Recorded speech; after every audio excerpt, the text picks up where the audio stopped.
Ka dështuar tentimi 2 shtetasve Maqedonas që të kontrabandojnë cigare në Bullgari. Ata u ndalën mbrëm vonë nga policia derisa po tentonin të kalonin ilegalisht kufirin.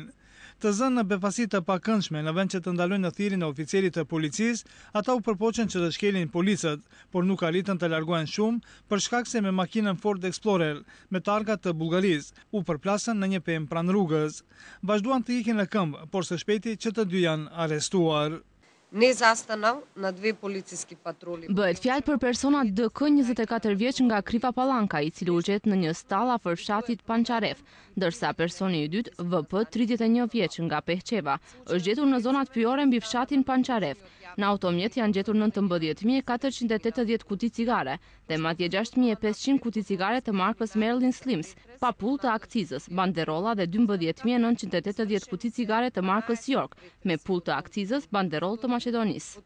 Organizatori i transportit të cigareve dyshohet të jetë personi me iniciale BA nga Kriva Pallanka, i cili gjithashtu është ndaluar nga policia. Lidhur me rastin janë arrestuar edhe 8 persona nga rajoni i Kriva Pallankës dhe Delçevës, kurse në kërkim janë edhe 4 të dyshuar. Nga Ministria e Punëve të Brendshme zbulojnë se hetimi do të zgjerohet për të nxjerrë në dritë se thuat cigaret janë prodhuar në Maqedoni dhe të vërtetohet destinacioni përfundimtar i transportit të paligjshëm.